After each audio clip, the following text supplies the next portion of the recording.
Okay. All right, it's recording, guys. Okay, thanks for coming. There's a lot more people than I thought. We'll try to keep it short. I know it's like almost midnight for some of you. I think who's first time? Let me see. Stanley, Teresa, Johnny, Joy, and then Becky, right? Okay, so we'll just go over quickly, like kind of what just in general for the first time people, what Burning Man really is, and then mostly we'll be going over like the camp stuff if you guys have any questions about logistics, or if you guys need to get stuff there, or just anything, camp infrastructure. And so I guess I sent this link to everybody, so you guys can check it out. But first of all, just like what really is Burning Man, right? And so just to make sure you guys aren't confused, Burning Man's not really a festival. It's basically a massive city, and the whole idea is that everybody there is there to support somebody else and make somebody else have a better time. And so basically what ends up happening is like 70,000 people just mostly really trolly, they kind of just troll you as you're walking around.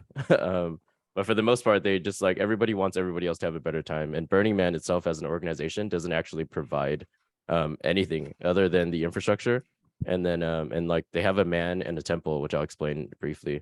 But everything else that you're going to do, all of the activities, all of the camp, all the activities, and then everything that's provided, including like food, just experiences, or whatever you end up encountering there, is all driven by the camps that go there, which are all volunteers like us. I'm not really volunteers. You're just like, basically the idea is you're participating in the event and you're not really attending it. And so it's like a very like decentralized, like crowd driven experience.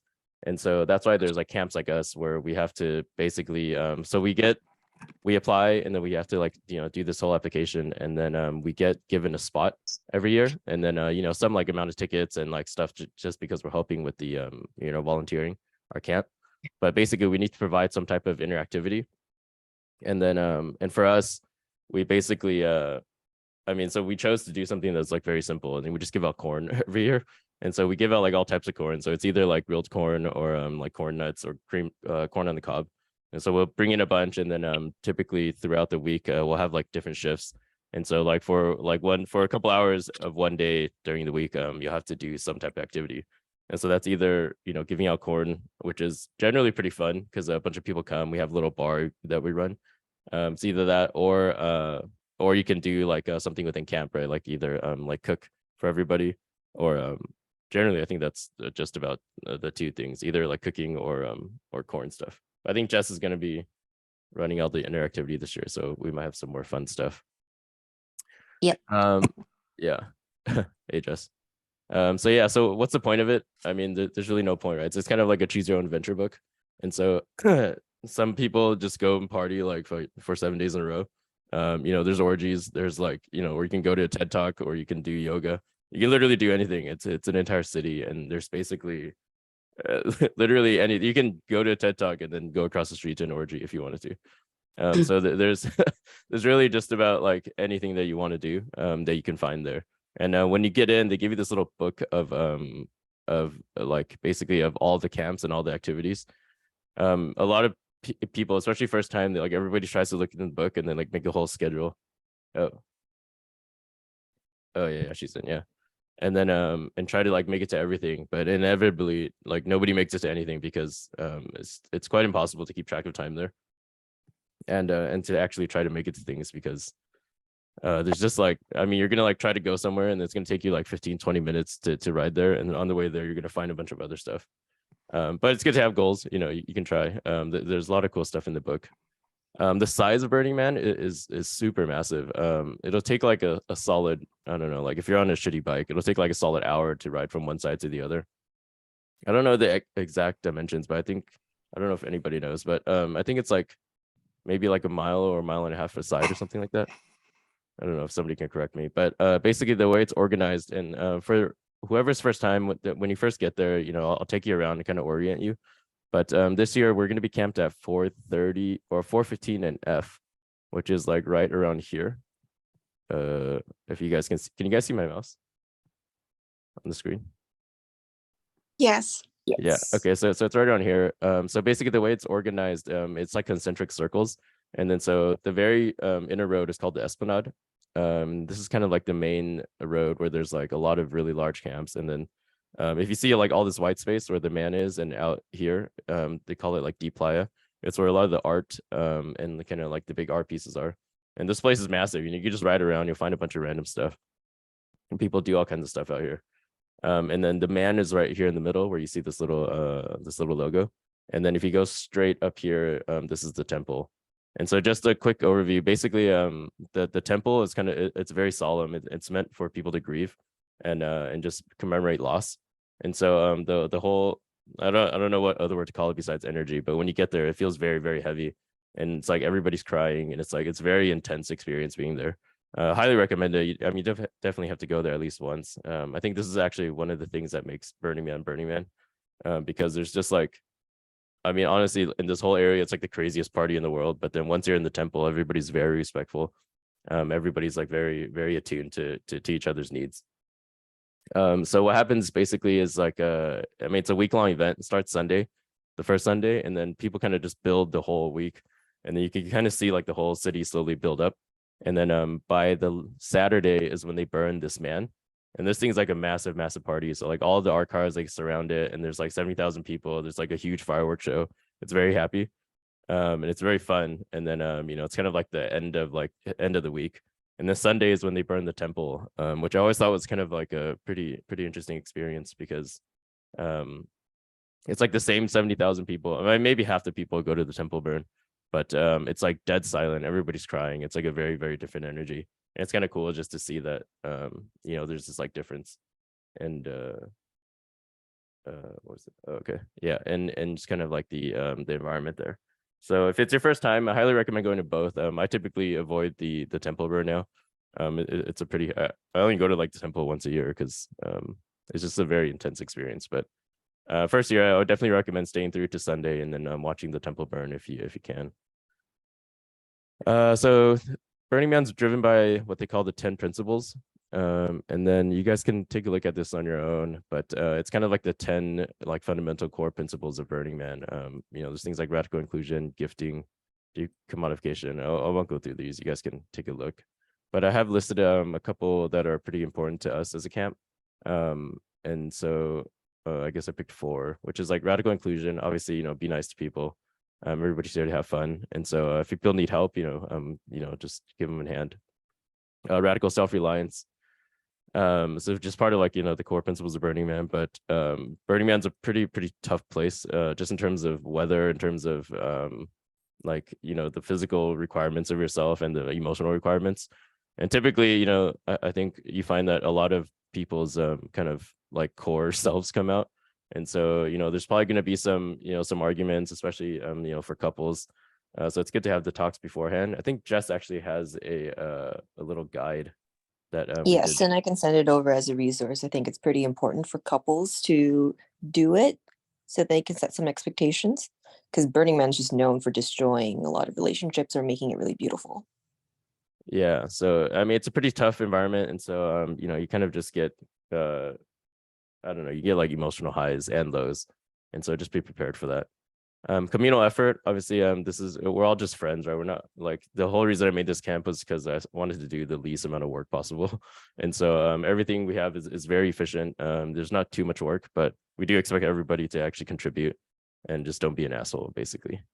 Leave me no trace. So they call it like moop, anything in Burning Man. That's like that's anything from like glitter on the floor to like pouring a drink out on the ground. They call it matter out of place, which is what MOOP stands for. But basically, I don't know if you guys have ever camped in like BLM land or something. It's just imagine you're out in nature and you don't want to leave any trash. You don't want to leave anything out. And so throughout our camp, especially, they do inspections every year. And so they kind of walk through at the end, like once everybody's gone, and then they check everybody's camp to make sure you didn't leave any trash, or else you get like docked points for next year. So if you're ever on camp, obviously just pick up trash and just like just do your part. And even like anything, like you drop a little piece of food on the floor, like you have to pick that up, or like anything, or if you see somebody else drop it, just pick it up and help them out. Participation, obviously, like there's a lot of random fun things to do at Burning Man, and highly recommend You just go do stuff that you would never ever do in real life, because it's just a place that you can, and it's very judgment free, and it's honestly, like, where else can you go to a TED talk and then go to an orgy? There's not many places in the world where those things are combined. So CornHub, I think I already kind of went over this. I'm trying to get through this quick because a lot of people need to leave. Okay, so let's get down to our actual camp, camp infrastructure. There are fees. I need to finish up the budget for this year. It's gonna look, I mean, last year I think it was like $800. This year it's gonna look about the same. It might be a little bit more just because everything's a bit more expensive.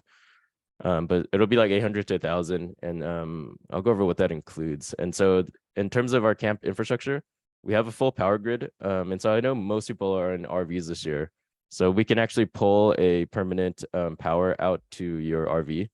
It's going to be, I think, $1,000, and it's actually supported by our neighbor camp. So it's nothing I can control, but if you want that, you can get it. So it's $1,000, and you have a plug into your RV that you can keep it running 24/7. Obviously, don't run the AC if you're not there, but you'll have power the whole time. If you don't want that, we can run like just a power line to you if you want.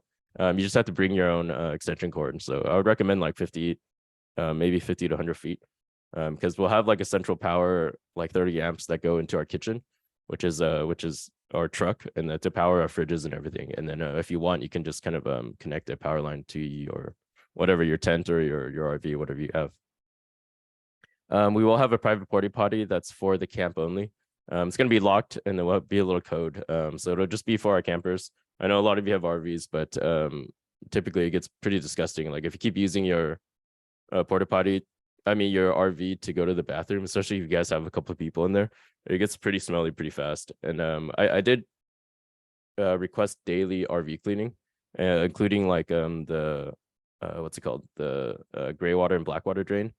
But I've been into some RVs that are pretty disgusting. So keep the lid closed in your RV. But anyway, we'll have a camp porta potty that you can use. That'll be cleaned on the daily, which is it's nice to have. So we have like basically the only structure that we have is a shade structure, and it kind of looks like this. This is a bad picture, but it's like one of these structures, and it's 600 square feet, so it's 30 by 20. And that's basically all we build, and just in order to keep the like kind of the build and the strike very efficient. So last year I think we struck the whole camp and packed it within like 5 hours. We probably could have done it in 3, but everybody's drinking and, and doing whatever. So hopefully this year we'll get it to a little faster. But the whole, basically, there's like many years where I was stuck breaking down camp to like Monday night or even Tuesday sometimes. And so in order to avoid all of that, we just make everything very, very efficient, very easy to do. And so basically what we do is we usually tow in like a 26-foot container, and then we basically set up all the kitchen inside the front of the container in Reno, like with movers. And so by the time we get to Burning Man, we basically take out the stuff in the middle, which is like the bikes and the shades. And then we set up the shade, and then we just convert the truck into a kitchen, so we don't have to move anything heavy. This year is going to be a little bit different. We're actually going to buy a trailer instead of rent the trucks. And so I'm going to figure out, I don't know, I'm going up to Reno, I think late July for a weekend with George. And we're going to try to figure out exactly how the trailer is going to work. But it'll be more or less the same. We're going to have like one trailer, one truck, basically, that's our kitchen infrastructure. So it'll be a fridge, a couple of freezers, and then, like all of our kitchenware and stuff in there. And then, Hey, and there's going to be, Andrew. yeah. Sorry, are you taking our star tent from Ben? Because I was No, just talking to David a few weeks ago, and our star tent they're just sitting, I believe, in storage with Ben's hay.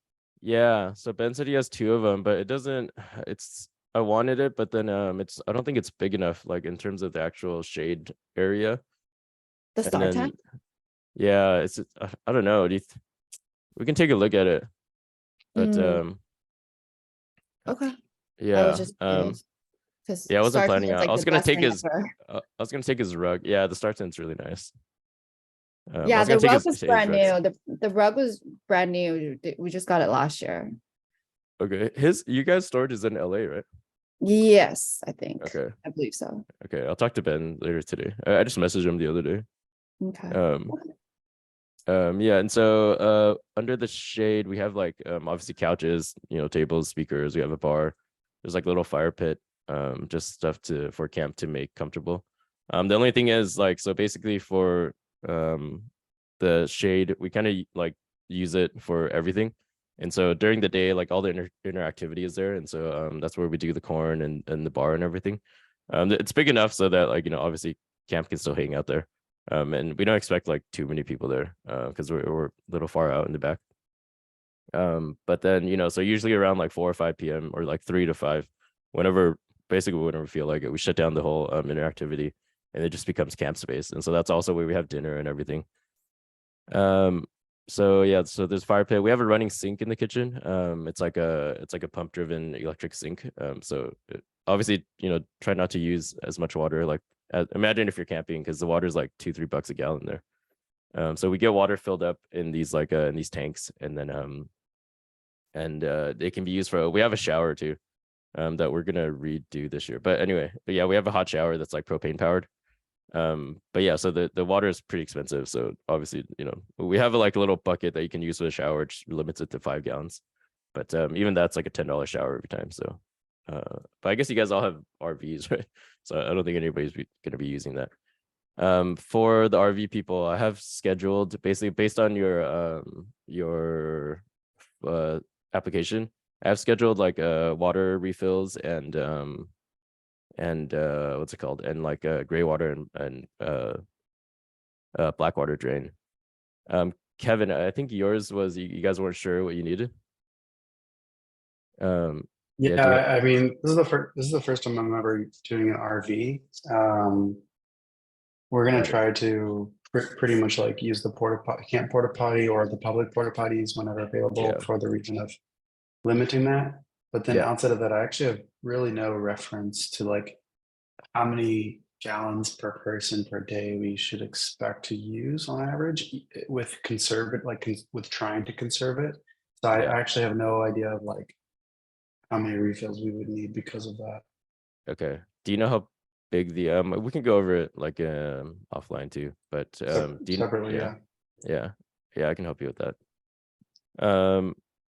Okay, so our kitchen, so we have fridge, we have deep freezers, so we bring in all the corn and everything, and then a stove and a flat top. And so I think I mentioned earlier, but basically for our camp, the only thing that's required for people in terms of interactivity is like either you pick a corn shift or a bar shift or a dinner shift. And so every day basically we provide like a whole camp dinner, and that's at sundown. Whether you make it or not, that's your own problem. But every time, anytime the sun goes down, basically people are going to be making dinner at camp. And so if you make it back to camp, you can eat. You're not required to, but most people do. We bring in pretty good food. We have like steaks and lobsters and tacos. Our camp looks a little janky, but we have really nice amenities. And so the food is really good. And so I think Julie and George are on food this year. So we'll have like a whole list, and you can request different items. And so we do like a Costco run beforehand. So if you want like different snacks and stuff, we can get them for you. Food through meals. Yeah. So breakfast and lunch are also provided in terms of just like stuff. We'll have like breakfast foods and lunch, like either sandwiches or burgers or whatever. But we don't make those like as a camp. But typically somebody will be making something, and then if you want something, you just let them know. Or you can just go ahead and help yourself.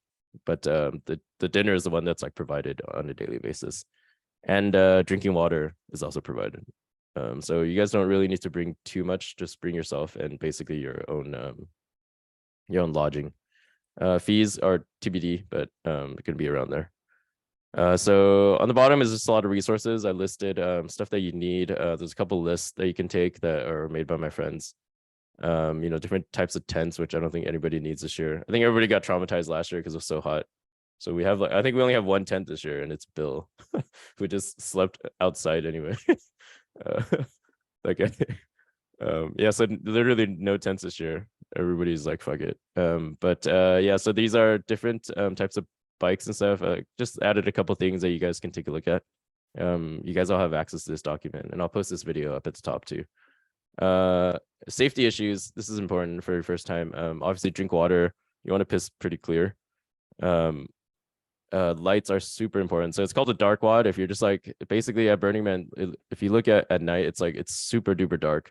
The only way it's lit up is just all these like these either are cars or people like person on their bikes. They have a bunch of lights, and on their persons, you're supposed to wear a bunch of lights.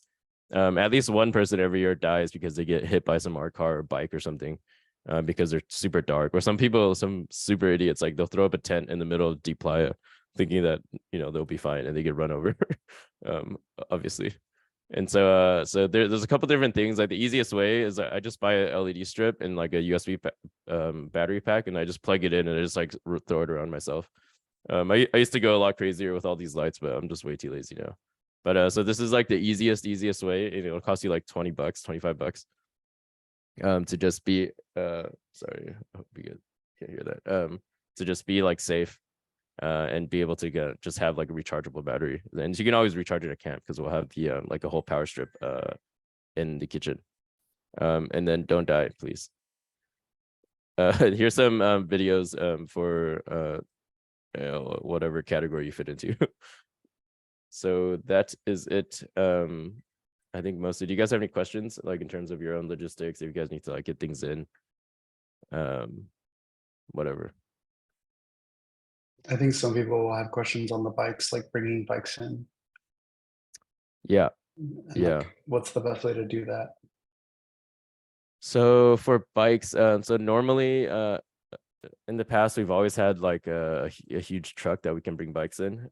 This year we're trying to reduce a lot of the infrastructure need, and kind of like the tear down for people. And so in terms of bikes, I'm actually not sure how many extras we can bring in because the trailer size is going to be new.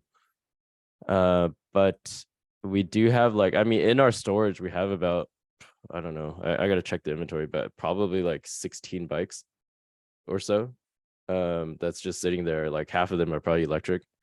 And there's some like previous campers, but there's definitely like in total extras, like at least like 8 extras. I think there's just like nobody's using. And so every year we kind of take as many as we can and we just put it back in the storage. But this year is going to be a little difficult bringing them. Like if you guys have space, since you guys all have RVs, you can actually pick them up from us in Reno if you want like a free bike, and then throw them in your RVs and bring them in. Because I think in the truck, I don't know, I have no idea how much we can actually bring in, and I won't know that until like late July. So if you guys have a way of bringing it in, that would be best. If you really can't, let me know, and then I can try to count some space in the truck for you.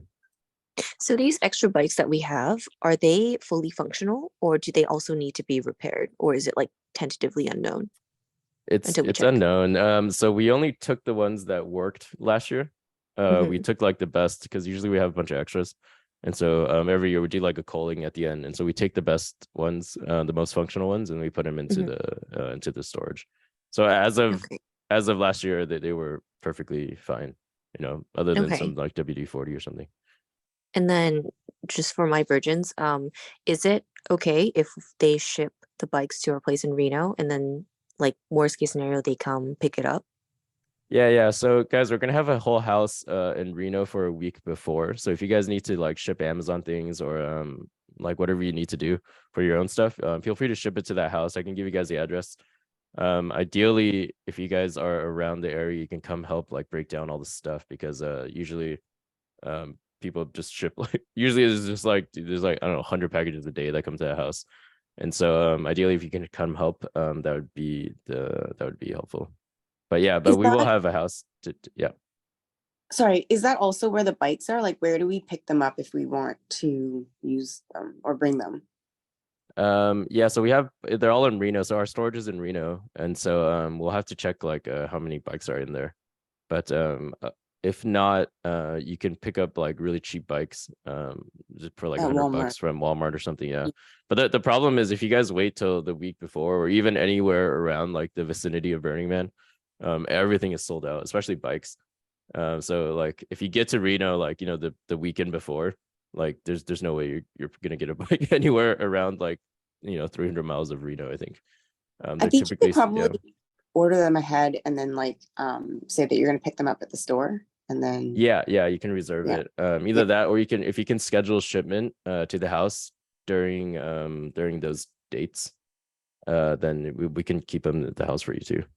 Or Ooh. usually, even if it gets there a little bit earlier, I can tell the host to keep it. I think we did that last year, but it Ooh, depends yeah. on the host. Yeah. Yeah. Okay. Thank you.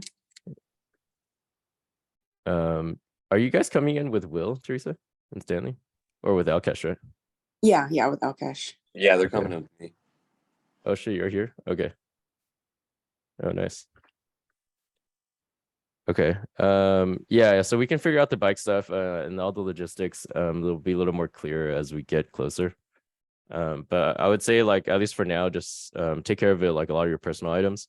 If you go to the bottom, there's like this whole packing list that you can take a look at, and items that you need. And obviously, like, if you're going with Alkesh, he knows what's required and stuff.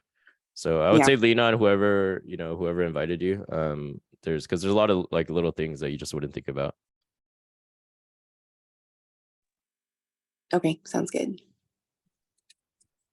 I have a question. How are we looking on tickets this year? I already have, I got Yes. mine and I got Nelson's, but I know that Zhong is still looking for his ticket. Yeah. Because last year we paid crazy. I think we paid like 17 or 1800. So I'm trying to help Zhong save some money this year. Okay. And see if it's possible to get some cheaper tickets. How are we Yeah, looking on tickets? I need to do some some ticket accounting first. It seems like we have quite a number of tickets this year. We're missing 4 or 5 people from this list still. But I think we have. Oh, Kevin, Joy, you guys don't have one either. Okay. No. 3 of the 5 of us don't, but we're still waiting for the OMG sale, and I need to start Oh, asking Mike have an around extra as ticket? well. Oh, Mike's tickets. It's mine. Yeah. It's Oh, it's yours. Oh, okay. yeah. But I think I have. Jess, you have 2 also, right? Do I have 2? Did I buy 2? I can't remember. Oh, I bought 2 under your name. Yeah. Oh, okay. Well, then one of them can go to my either Kevin or one of them. Yeah, we're just gonna make sure. Yeah, I think so. Okay. I gotta check all the ticket accounting. Yeah, Okay. because Yeah. so I have so Jess has 2 extra, Mike has 1, and then Raymond has 2 extra, and I think Dad and I need tickets as well. We're waiting for the OMG sale. yeah, well yeah, keep trying for the sales, and then if because we're always gonna need extra tickets. Mhm. So if you guys don't get it at the very end, then we'll see what we can do. Should But the it should be people okay. who already It should be have okay this year. tickets try to get tickets to the OMG sale as well? Is that If you an didn't option? buy, yeah, well, only if you didn't buy one through your account yet. So Oh, if okay. you already have one, they won't let you do it. But you can just sign up Gotcha. for a new account. But yeah, everybody should try, to be Ooh. honest. Okay, Especially yeah, if your that's a friends pretty need good it. Yeah. Yeah. The okay, multiple thank you. account this year doesn't work anymore. I tried with my 2 other accounts. So this year they start tracking it. If Ooh. you logged Yeah. in with multiple accounts, they'll tell you to give up your other tickets before you could purchase the new tickets. Oh, really? Oh, no. Yeah, I tried. Yeah. Because you actually got tickets this year, right? Nice. I got Okay. tickets already. Yeah. Yeah. Yeah, a lot of people got tickets this year, which is surprising. So I think Mhm. we'll need it if a few more. Yeah. Anyway, I'll do some accounting. I should be okay this year. It doesn't seem like it's too bad. I think we just need like at most like 1 or 2 extra, I think. So it's Yeah. looking pretty good. Okay. And Yeah. also, Nelson and I are looking to come in on Saturday. Zhong will be driving in with us. Do you think you could get us early entry on I have Saturday? yeah, so I have 14 Friday and then 4 Saturday. So if you guys want to take all the Saturday ones, Oh, yes, we'll take the Yeah. Saturday. yeah. Oh, that's Okay. perfect for you guys. Are 4, yeah. Mike is not Well, coming. no, Mike's Mike is coming with going, me. Mike Yeah. is going with you. Yeah. So just me and Zhong and Nelson. The 3 Okay. of us. Yeah. I can get you guys 3. Yeah. Cool. I just want to know that on that list, I'm listed twice. Yeah, I Just- saw. It's all right. Yeah. Yeah, I'll take you off. Okay. So tickets. Yeah. Does anybody have any questions? I think, did I forget anything? I didn't prepare at all. Sorry. I think it's all Seems pretty good, good. right? Yeah. For shade structure, I think you did post a picture, but is there just It's a- like one major shade structure? Yeah. So it's just like the standard, like the EMT poles with the shade in the middle. And then and so it's 30 feet by 20 feet. So it's like 600 square feet. And then we'll pull shade down the side. And so yeah, the shade, I mean, ends up being enough space. We had like almost 40 people last year and it was kind of tight, but I think it was fine for the most part. How many people were you expecting this year? I was trying to keep it smaller, but we have 26 here. And then we have 4 that haven't put their names down. And then I think is Peter still coming, Jess? So Becky? Peter has to let us know in about a week or so. There's something going on at work, so he won't Okay. know. Mhm. Okay. But he's gonna try to Uh, come. Yeah. Okay. So we're looking like between, and then Johnny hasn't put either. So we're looking between like 32 to 35-ish. There's probably gonna be some last minute people that hop into. So I mean under 35, like hopefully. Just ideally. So things that are coming up, guys, we're gonna have I'm gonna start. I'm pretty late on planning this year, but things are going. And so food stuff is gonna start moving. And so Julie or George or somebody's gonna start posting a list if you guys don't want to require anything, or if you guys have, we can't really support that many like dietary restrictions. I think if you're like gluten free or something crazy, or like vegan or something, the best we can do is just like take the food money off of your fees, and you can take care of your own food, because it's just not something we can support. We don't have enough like infrastructure, so you might have to deal with that on your own. Other than that, we're gonna have like a food list. There's gonna be like a menu, and then if you want to add like special like items, we can get them for you at Costco.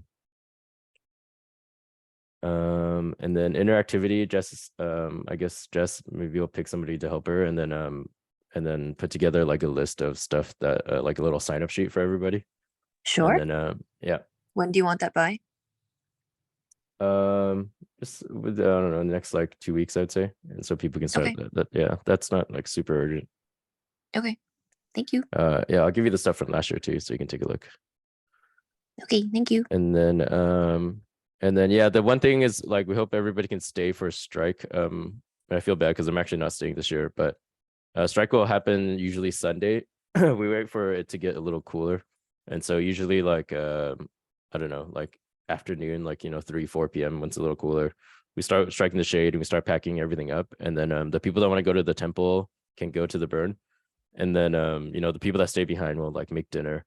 And then we usually have like a really big dinner. We just cook everything that we have, and then we give it out, or we eat all of it Sunday night. And then after dinner, then we finish up the packing.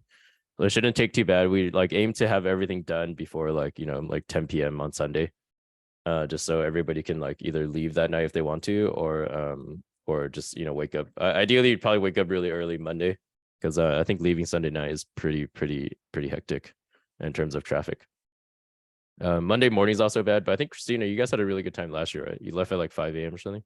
We left Sunday morning. Oh, Sunday So morning. Okay. like super early Sunday morning. Yeah. We Okay. left around 7 and there's no traffic going on at all. Yeah. I think But after people Sunday night was really bad. Sunday night night. Yeah, after the um, burn, it was really bad. after the burn, I heard that they were in line for like 8 hours. Dude, Ray and Mike this year were in line for 16 hours. I know, I heard. Yeah. It's really bad. Yeah, they almost died. Yeah, so either leave early or leave late. Like do not leave during Sunday, like peak hours. Yeah, I would say like the best is usually during the burn Sunday, but if you're going to the burn, avoid that night, and then leave like Monday super early, like wake up like 4 a.m., 5 a.m. to get out of there. So you But, wouldn't recommend like Monday afternoon or Monday night? I mean, I don't know. I mean, it changes every year, because they like change something with the organization, and then they try to make it better, but usually they just screw it up. So but typically in the past, Monday has been pretty good because most people leave Sunday. But last year was because they screwed up on the whole traffic thing. So last year was like the worst I've seen Monday ever. But typically Monday is fine actually. It's like, you know, Okay. you'd be in there for like 4 hours. Okay, thank you. Sunday is typically like the worst, like all day Sunday, unless you leave like during the burn usually, or I guess super early if you miss all of Sunday. But yeah, ideally if you guys can stay for Sunday, that is helpful because we can do the strike for, or we can maybe plan strike earlier or something. But I'll see when everybody's leaving. I think that's about it. I don't want to hold you guys too long if we don't need to. If you guys have any questions, feel free to just reach out to me or whoever invited you. If they've already been to camp, then you know, I'm sure they know what they're talking about. But I'm always available, and I'm going to be making a just like a whole group chat. I think probably on WhatsApp for the whole camp this year. So we'll have like a resource if anybody has questions as well. Alrighty. Thanks for coming, guys. Appreciate it. Appreciate the time. Thanks, Andrew. Thank Yeah. you, Andrew. Thank Andrew. you. Yeah. Talk soon, guys. Bye. Okay, have a good day. Bye.